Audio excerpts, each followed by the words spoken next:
Wow.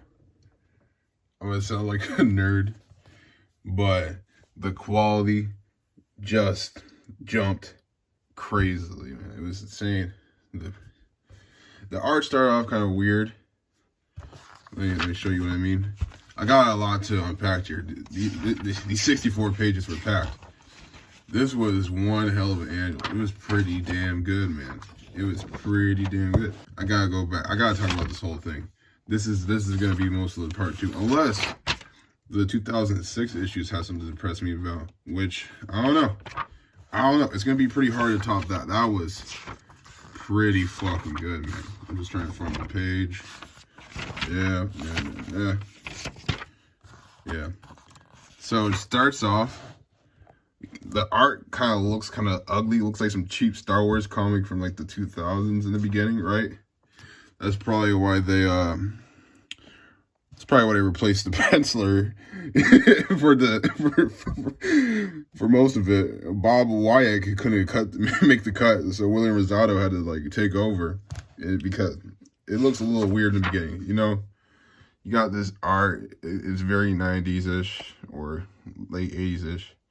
You got this girl flying over with her fake-ass Bucky Barnes boyfriend, looking like somebody I don't want to leave my kids with, you know? This is so weird, man. He just looks weird. It's whatever.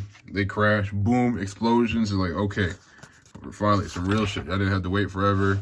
These terrorists hold her hostage. Turns out she is the heir to the third richest man. I don't know where Arno Stark stacks up in this wealth empire or intellect empire. Probably not as smart as Tony Stark, but it doesn't matter. But then, boom, as soon as this page shoots up, art starts looking good, man. I mean, look at that. That is that's a cool ass drawing right there. I mean, you get to see peeks at he looks like he's the villain of the story with that fucking villainous mustache, man. But nah, you got this. It has this prologue talking about, like, you know, the year 2020, like what it really is. It just sounds like, oh, it's like modern day, just bigger machines, more technology. Like, yeah, that's life. It hasn't changed that much from the 80s in that aspect. The key elements are basically the same. But yeah, what I really liked in this story, man. Did I skip? Oh shoot, I missed a section. Anyway, this looks cool.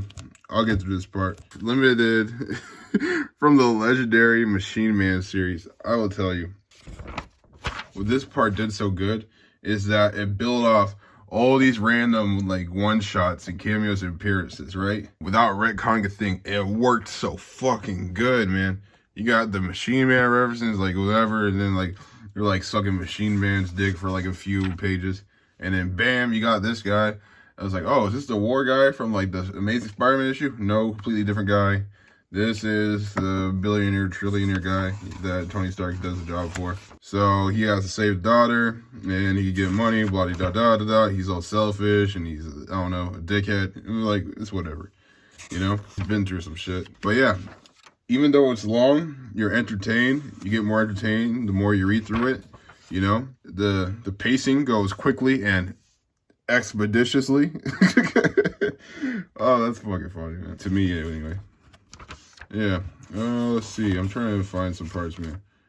I'm trying to go through this. This is a really good issue. All 64 pages were used to quality.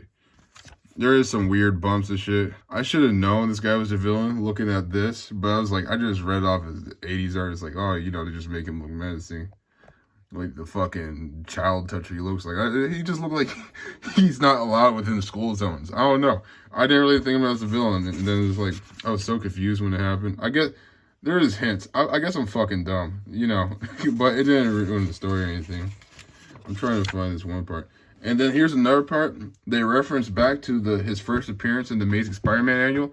They got his brother-in-law of, you know, because he had a wife earlier, talking about, you know, they don't really go into it, but it just shows how that impacted it too. And it's like, he feels like it's a shot of Tony Stark. But this Iron Man picture is cold as fuck, man. This is cold as hell. You can't tell me otherwise. Damn, that's fucking cool as hell, man. And then he flies out. That's a nice shot, a really nice shot. And then, you know, he has some one-liners. He talks about cliches and shit. It's cool as hell. He shows off his new fandangled technology and everything. This is what I want to talk about. This part, this is so fucking weird. They show her eyes like, oh, she's angry, and then they have their mouth, and it's just like, oh, you're a traitor.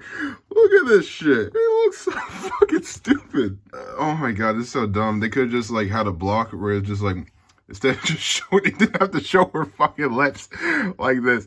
They could have just had like a whole frame of just like her head, and then she just talks like that. And like, you know, that would have been a better way to fill it. I wouldn't have minded it. This looks like a fucking final boss from a fucking video game merged with the Dairy Queen logo. What the fuck is going on here? Anyway, yeah, it turns out he's the villain. They all get their asses whooped and died, and then explosions and cool shit. I fuck with it. And then, yeah, looking at everything, he's like, I'm about to return it. The dad turns out wants to kill the daughter. He has this virus, yada, yada, yada. I'm not going to go too deep in the story. I'm going to spoil it, but I'm not going to fucking give you a word-by-word review. Nope. This was kind of cool. I used, like, the panel of, like, this explosion or, like, laser thing. And then they have like the text bubbles in like the first panel and everything, and then it turns red fire, like it goes from like yellow to orange fire. I think that's a nice little touch. I enjoyed it. It fucking makes up for well, you know what I'm talking about. It fucking makes up for that thing I was talking about earlier. And it's like, oh my god, he has a suit of iron, and then you get this fake ass ironmonger with this ugly ass design. Even the fucking artist and writers knew it was dumb. He was like, oh my god, let's see what she said right here. You can't talk to him. My father is a madman. And then he sees that goofy ass suit. And he's like, I think the word you're looking for is idiot. Even he knows he's not gonna fucking win or be that much of a problem with this goofy ass suit. What the fuck? Fake ass Obadiah Stane over here, man. Fake ass Ironmonger is like, So they fight, explosions and shit, some well drawn parts for an ugly design of an antagonist, but it doesn't matter. You know, it's quick re-explosions and shit. And boom, boom, boom. Asses get beat. Red lasers, colors. My mind's stimulated at this point, you know? After trying to, what's it called? Have a detox from social media. I read a comic book because I need to do something. I don't know. But boom, boom, explosions and shit. And then the henchman tells the daughter, you are now the heir of the company.